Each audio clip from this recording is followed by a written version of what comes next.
Hello, good afternoon, everyone. Thanks for joining us. I'm Todd Stewart. I'm ASC's Vice President of Public Art. And I'd like to welcome you all to the ASC Regional Artist Directory Pre-Submittal meeting. We'll begin with a little bit of housekeeping in terms of the Zoom meeting for today. You should have gotten like an alert, but just to make sure everyone understands, we're recording today's meeting so that individuals who weren't able to join today can have a chance to learn about the opportunity, learn about the directory, and also hear all your great questions and our answers to them. So if you're uncomfortable showing your face, completely understand. There'll be other options for you to share questions, comments, and get in touch with us. So I'd like to begin by asking everyone if you wouldn't mind muting your audio until you have a chance to ask a question or share a comment.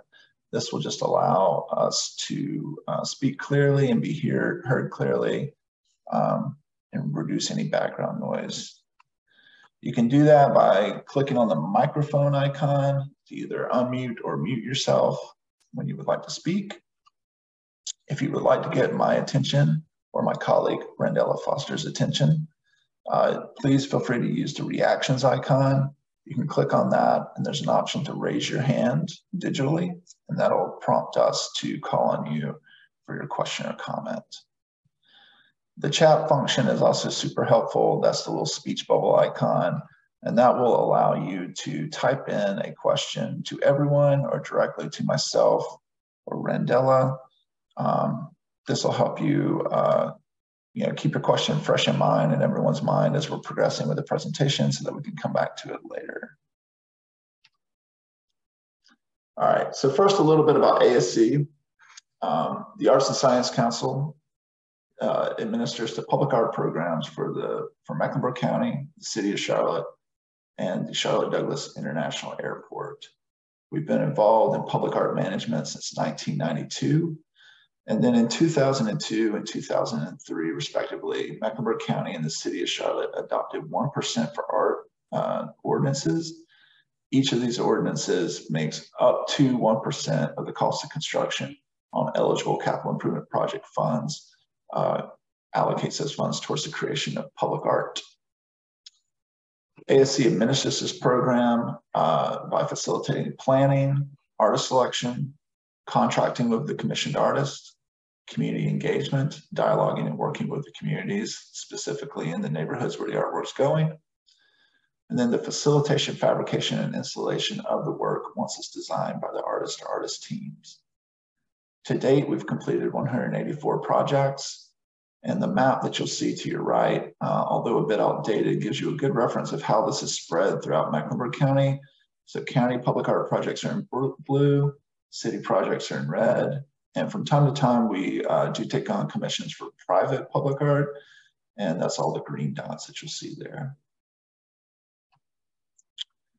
All this was made possible through a public art master plan that was completed pre to the ordinance. So within that, it outlines that public art serves as a catalyst for connectivity, bonding people to a place and one another, generating a greater sense of pride and responsibility for places that enhance quality of life and celebrate communities' unique attributes. And now I'm going to turn it over to ASC's Program Director of Public Art, Randella Foster. She'll kick us off, and her and I will be kind of going back and forth, going over the various slides of information pertaining to the Regional Artist Directory. So Randella, if you take it from here, please, just let me know when you need a slide advanced. Thank you, Todd, and thank you all for joining. Todd, you can go to the next slide. I'm just going to take a few moments to highlight select information from the RFQ to give you a clear understanding of how we're approaching this and to set some expectations. So the purpose of this directory is to serve as an internal resource for us to identify North and South Carolina artists who can design and build these creative features for City of Charlotte, Mecklenburg County, and also potentially private projects that may or may not be associated with larger scale public art projects. The Public Art Commission will use this pre-qualified directory to match artists with opportunities that are commensurate with your skills and your experience, whatever may be necessary for that specific project scope. The budget, the directory will be used to select artists for projects with budgets up to $85,000. However, this will not replace our normal RFQ process for public art opportunities that have budgets that are over $85,000. The artist eligibility for this particular opportunity is minimal compared to some of our other RFQs. And that's a part of ASC's, our desire to help build capacity for our regional and our local artists. So the artist must reside in North or South Carolina. You have to submit the complete application. That would include work samples that demonstrate an ability to create these dynamic site-specific artworks and or the ability to tie design to a place or to a community. The artist's resume or your bio should demonstrate evidence of professional competence and your experience collaborating with architects, landscape architects, and or community members. Next slide.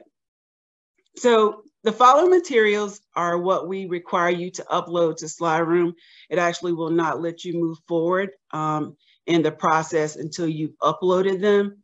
The credentials, again, that's the resume, CV, or the bio, demonstrating your professional history and skills or experience as a professional artist. There is a maximum, a 2-page limit for that attachment. For artist teams, you can also submit individual resumes, again, 2-page max for each. We do request images of your past work. We allow you to submit up to 10 images of your recent work, as well as up to 3 digital video or movie files. And those are limited to 2 minutes each. This artwork that you are sharing should have been completed within the past 10 years. And if you are applying as an artist team, the maximum images is still 10. You just have to determine which ones you want to utilize that will represent each team member. The statement of interest or video of interest is an introduction of you, a narrative that provides insight about your interest in working as a public artist. If it's the statement, it's a 1-page maximum. If it's a video, we're requesting videos no longer than 3 minutes. We also need an annotated slide list, which will include titles, date, media, dimensions of the artwork, as well as a brief description about the artwork. We also request references, 3 of those, including the name, the organization, phone number, and email.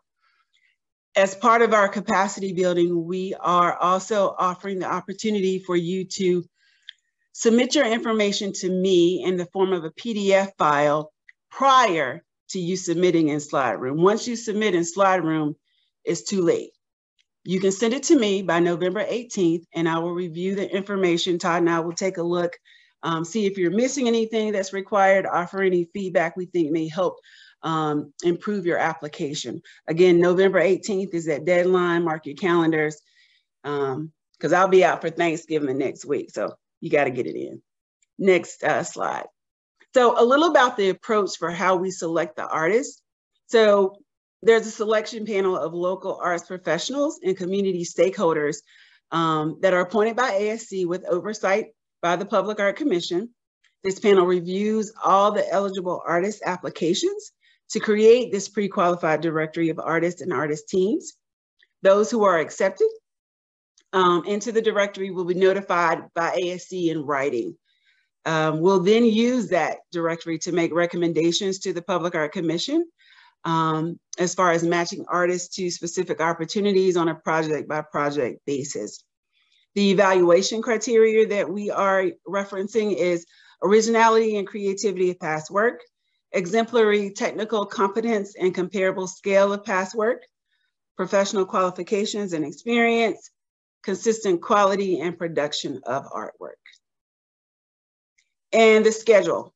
So again, November 18th is the deadline if you would like for ASC staff to take a look at the information that you plan to submit to SlideRoom. And this is clearly optional, but it's something we're doing, as I said, again, to help our local and regional artists.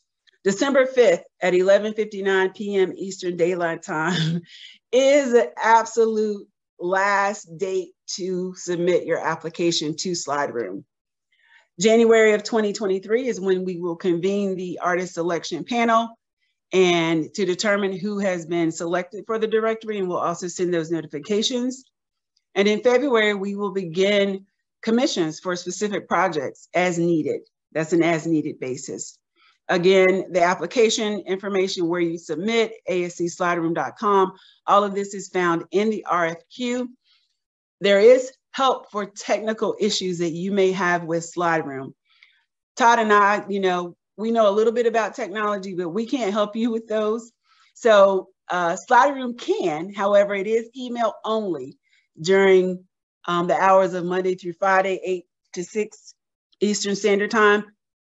So again, you can't wait till the day before, probably the email. I wouldn't recommend it because you probably won't get the response in time to submit your application by the deadline. And also please note, if you were previously approved for the Regional Artist Directory, you must reapply for the fiscal year 23-25 eligibility. And of course, as a reminder, inclusion in this directory does not guarantee a commission. All right, thank you, Rendella. This slide, before we go deeper into the specifics of some of those submission application requirements that Rendella just went over, one thing I'd like to highlight that Rendella shared was ASC does see this as a furtherance or an enhancement of our commitment to our local artists residing in North Carolina and South Carolina, and also to artists who may not have had a chance to participate in the public art program or receive a public art commission yet, either through ASC or through other organizations. It's a challenging field. It's a really exciting field. I think some of my most consistent feedback that I get or questions that I get is like, how do I break into public art? Like, you can be a studio artist for decades. And if you want to take the chance to start applying for public art commissions, at times it can be a little discouraging, it can be challenging because it is such a competitive process.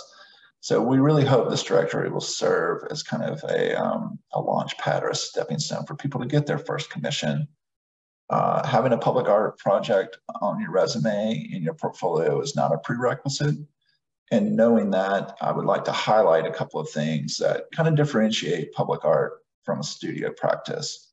So they share a lot of similarities, but things that I would like for everyone to be really conscious of is that public art includes a collaborative vision, often involving architects, landscapers, and community members. So we ask that our artists work with a variety of people, and it really does take a team to get these projects completed and for your vision to be realized. It requires substantial interaction with public agencies, fabricators, and consultants. In a lot of ways, it's like being an artist who has to perform as a general contractor. Personal expression that does take into account characteristics, interests, and concerns of the audience. So there's something essential to every public art project that only you as an artist can bring to the table. What we will be asking for and pushing for you as an artist is that you consider the voices of the neighborhoods, of the communities, of the space in which you're going to be creating your work, that be reflected in your concept and the end result. Scale is determined in relation to specific public space. It's often larger, taking into account visibility from a distance. So, when talking about size, even as a studio artist, you can create things of great size. That's not to say that's a limit on studio art.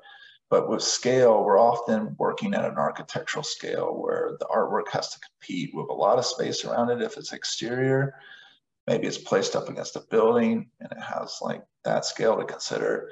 So it's all about making the work feel like it has a sense of place and that it relates and it's integrated well into the landscape in which it's positioned. Involves additional design and business skills, working with professionals in related fields and communities. So as you can see, this is reiterated over and over again, working with. So we'll be looking for some really great professional business management skills from our artists. And if you don't have those, you know, Rendell and I are here to help. We can help you with budgets and things like that in terms of thinking that through and how best to move forward.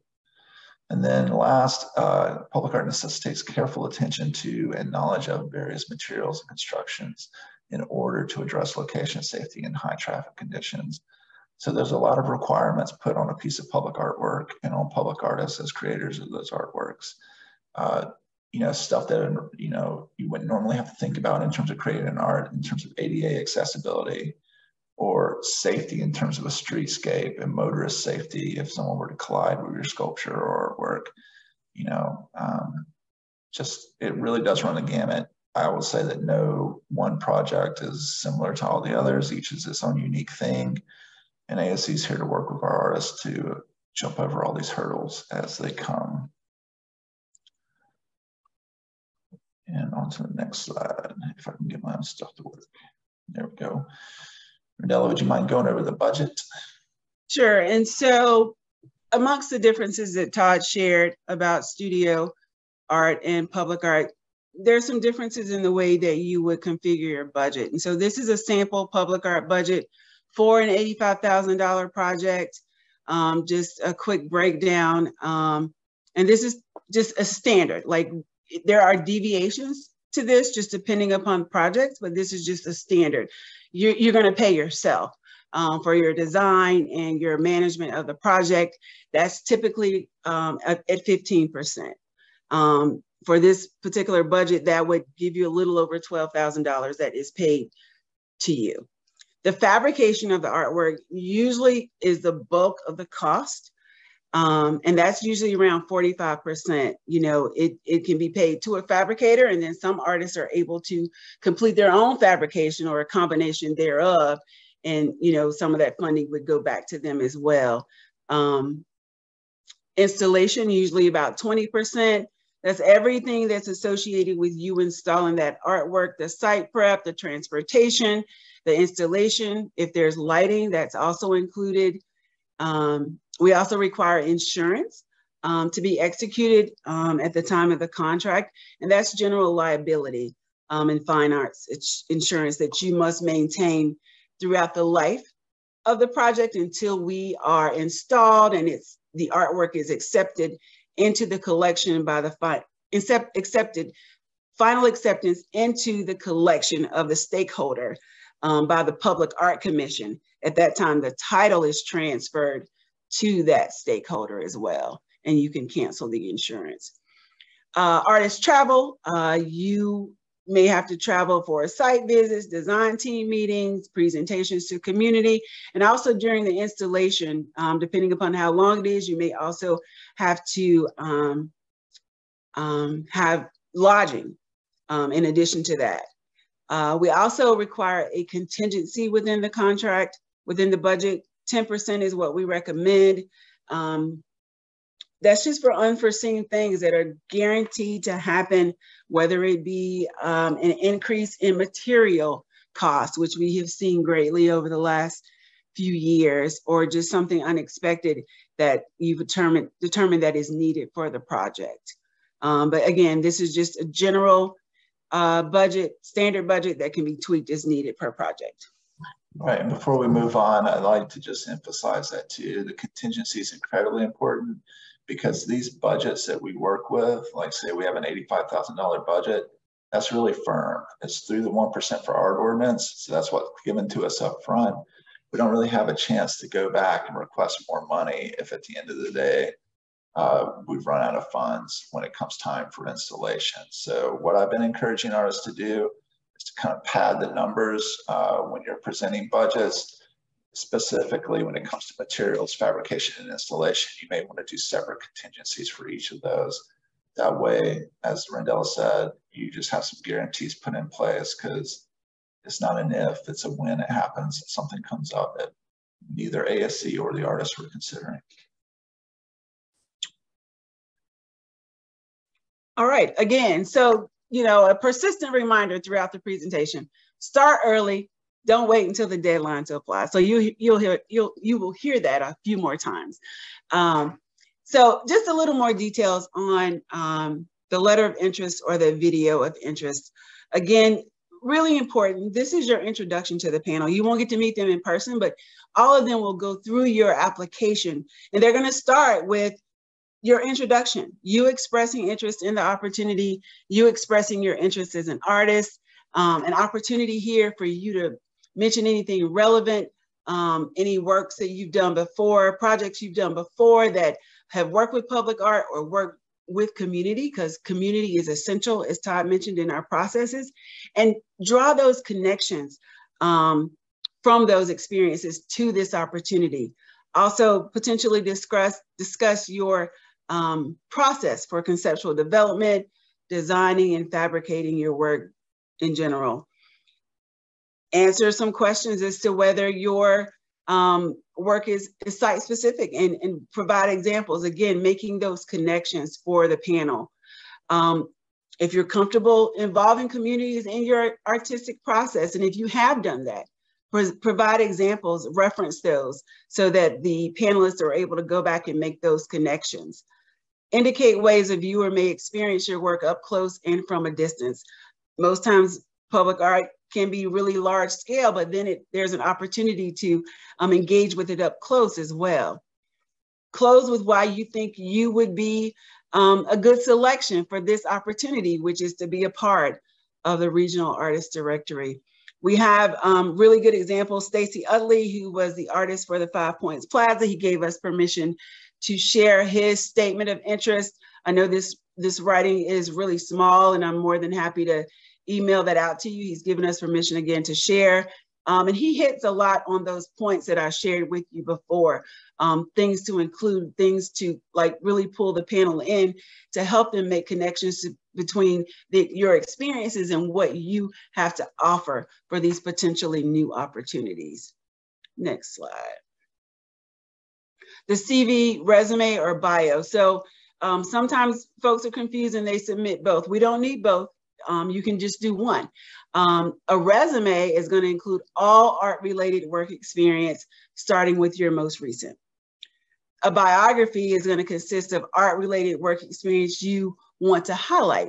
So a biography is an advantage for someone, as we mentioned, if you have mostly done studio art, or you have only done one or two public art projects, and you want to highlight those particular projects, drawing those connections in the experiences that we shared in the previous slide, as opposed to not having the background to list on a chronological resume. So it's an advantage for you to be able to share the biography as opposed to the CV or resume. And next slide. Right, so I'll talk a little bit about the portfolio images that we're asking all of you to submit. I can say in my experience in facilitating artist selection panels for artists to receive commissions, that your portfolio and the images in that are the single most important aspect of the submission. We go through everything that you submit with our panelists who help us to decide who goes on the directory or who receives commissions for future opportunities. And largely, it's a review of precedent projects based on the strength of the images that you're supplying. So what should that look like? What is a strong image? A strong image conveys to the viewer, some sense of the experience that someone would have seeing this piece in real life. I think the image to your right gives a good sense of that. They've included, people in the image to give a sense of scale. They've shown what the natural light can do in terms of creating that effect. It's exciting. It draws you in. It makes you want to know more about that particular artwork. The image on the left, equally an exciting artwork, and we know these artists and have worked with them.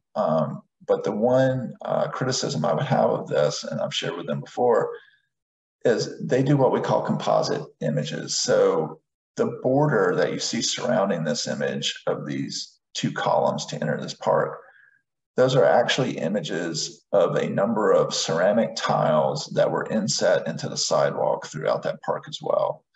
So rather than create a separate slide or providing a separate image of some of those or one of those ceramic tiles, they've decided to include them all around the perimeter. So what that does is, without knowing that contextual information and background information, it kind of overloads the image with visual clutter, makes it harder to read and understand, and really just doesn't let the artwork sing the way it should if you were to just give one clear image of the artwork and try to explain it to the best of your abilities. So in the end, my suggestion and encouragement to all of you is to, even if you have to be very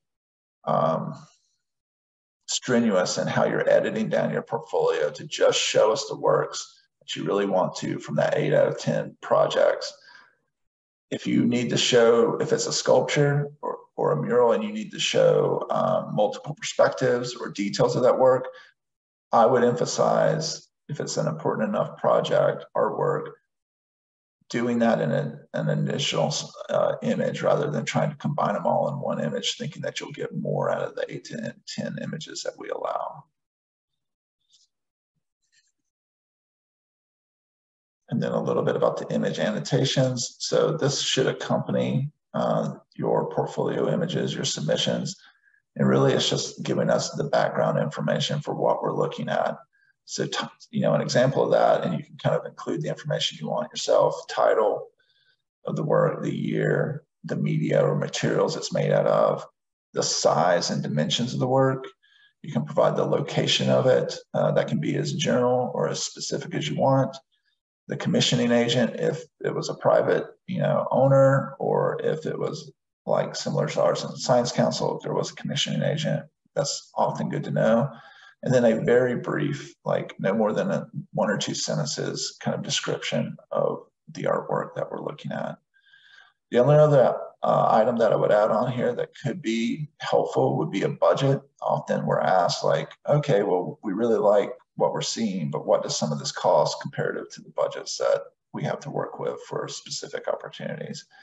So if you know that and you're comfortable sharing that, that would be something great to include in the image annotations.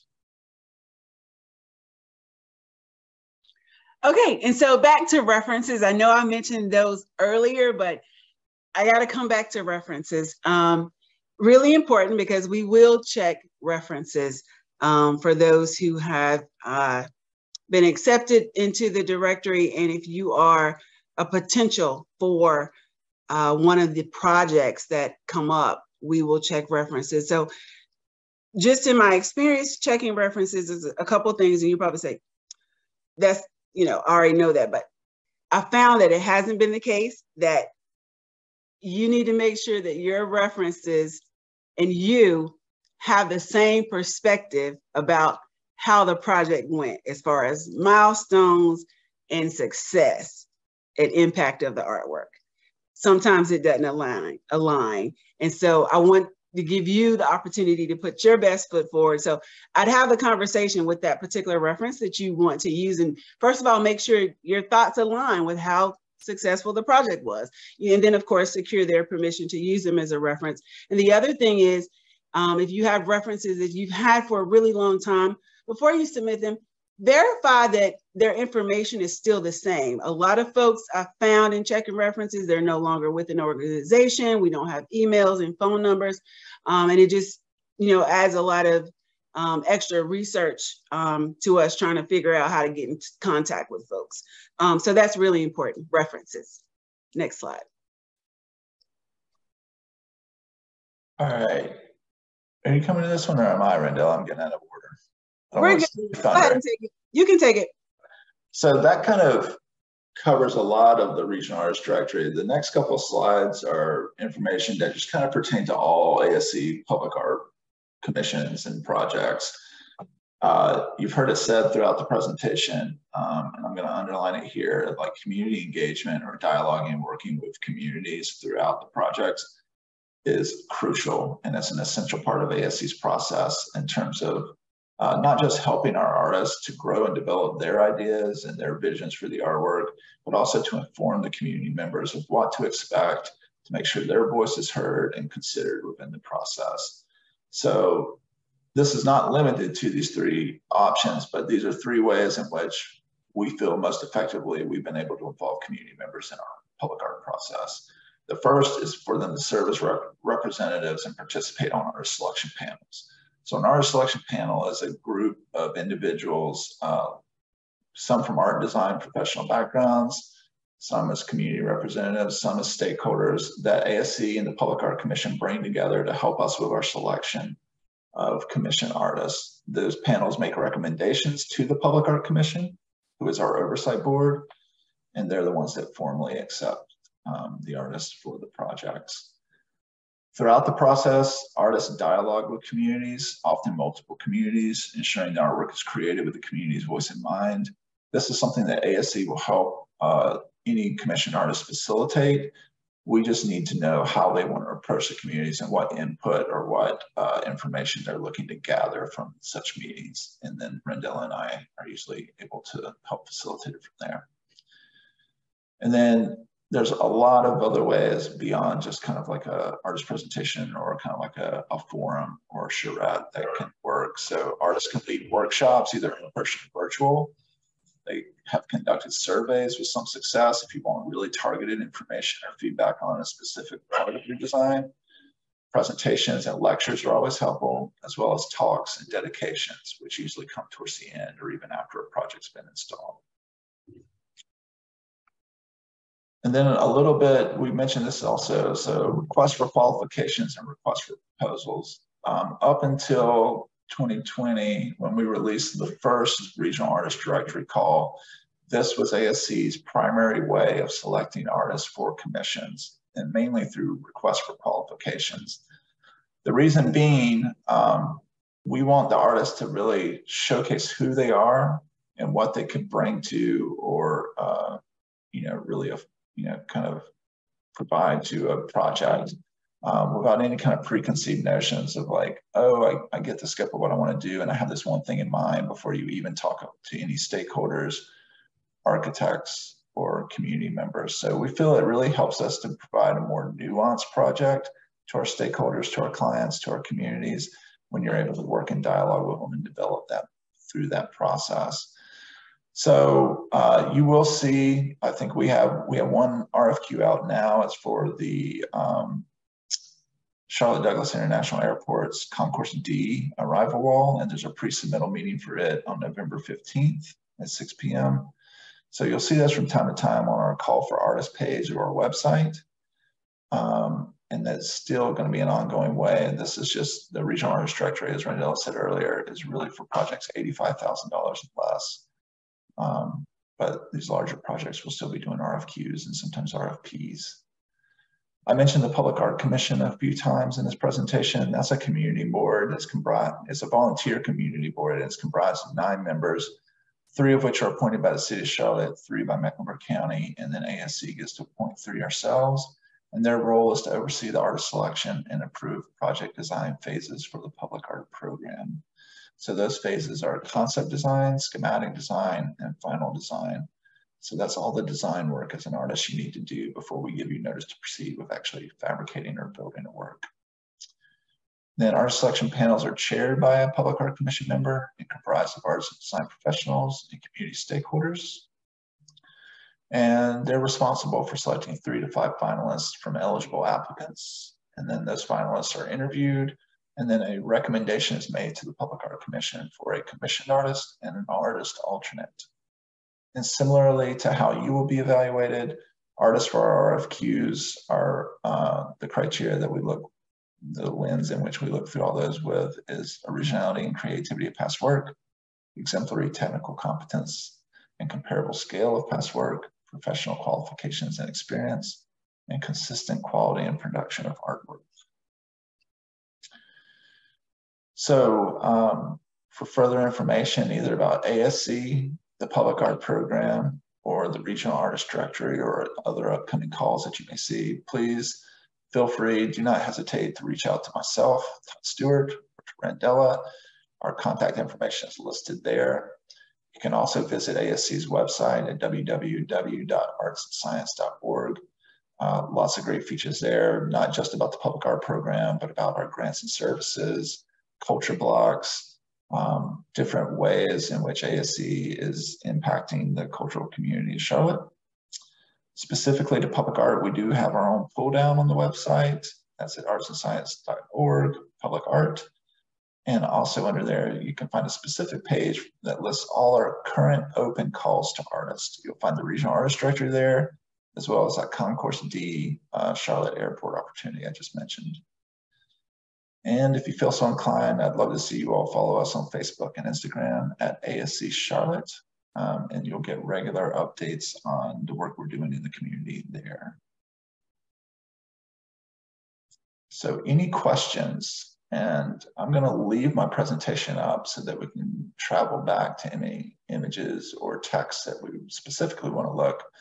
But the floor is yours. I'd like to open it up to any questions about the program, about ASC, about the Regional Artist Directory, about submitting, about possible projects. Please let us know. You can either raise your hand as Oliver Lewis has done, put it in the chat, or if there's a, silence in the conversation, feel free to just unmute yourself and ask. Mr. Lewis. Hey, thank you. Sir? Yeah. Thanks for having this meeting today, first of all. But my first question that I have is about renderings, because I got approved for a recent project, and as much as I wish I could have it, in this application, I won't have it finished till March. The rendering is very unique because it shows, it's what it's capable of. What I'm trying to do with science, an aspect of making public art. And, I know in a bio or something I can write about it, but a picture really helps. So is it okay if I submit that rendering as part of my images? Yes. So we've had artists do that from time to time. I would just ask that you specify that it is a rendering. Renderings are so good nowadays, especially with a lot of architects that apply for these opportunities as well, that sometimes our panelists have trouble differentiating between, is this a completed project, or is this a proposal, or is it something that's slated to be done in it? So like you said, in the description in which you have in the image annotation, I would just write a little blurb about, rendering for proposal for this project, give a little context to it, and when it's supposed to be installed, if you know that. Okay. Okay. Perfect. Good. Great question. Question from Ellen.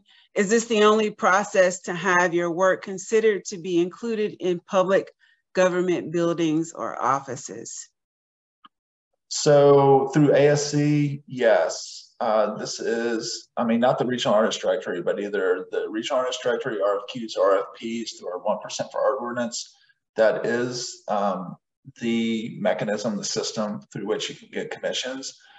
Other ways, the city of Charlotte has a placemaking program, and they annually, I think, call for requests for artists to submit for placemaking opportunities. So you can see those. Some of those are murals, sidewalk treatments, the electrical cabinet wraps that you might see like throughout South End or other neighborhoods around Uptown Charlotte. So there's that as well. The city also has its own program through the transit system, CATS, Art and Transit System. That's for larger commissions along the light rail system. So there's that as well. Other than that, it's kind of piecemeal. Sometimes you can see calls come up mainly through social media for different architects or developers looking for artists for, commission. I would say the RFQ process or Regional Artist Directory would be your best bet, as well as that placemaking thing. There's also, we use Slide Room for artists to submit their applications to us. There's also CAFE, which is an acronym for Call for Entries. If you look on there, there's a listing of public art opportunities nationally, sometimes internationally, that you can apply for. And it's always good to just know what's happening by and large, you know, nationally in terms of chasing these public art opportunities. But usually it is someone, either an organization or an individual requesting artists to commission for artwork. If you have something you want to donate, there's processes for that, but it's a little less structured than the process we're describing here today. Thank you very much. Helpful. Yeah, thanks. Any other questions? I'm gonna check the chat. Oliver, do you have another question, or you just forgot to put your hand down? No, I don't have any more questions. Okay. Well, I will say thanks again for joining us. I'm really excited about this opportunity. So for our first Regional Artist Directory, we ended up having 67 artists included in that, and we were able to have 2 opportunities that we could commission artists for through it. One of those was the Ezel Farms Community Park through Mecklenburg County, and Meredith Connolly was one of our artists for that. And then my opening slide was this great mural by Georgie Nakima that was completed back in May for the Mecklenburg County Independence Park. So Georgie was also commissioned through the Regional Artist Directory to create this mural, and this park should be open in the spring of next year, hopefully. So we have a number of things already, like Randella said, as early as February, we'll be able to start selecting artists from this directory for opportunities. Some of those include artwork, creating artworks and murals for the airport, for some of their concourses. We're doing some updated banners for the wind sculpture, which is located in Uptown Charlotte. It was actually one of the first pieces in our collection. And help me out, Randella. What other? We got some flood marker designs that we'll be doing with stormwater.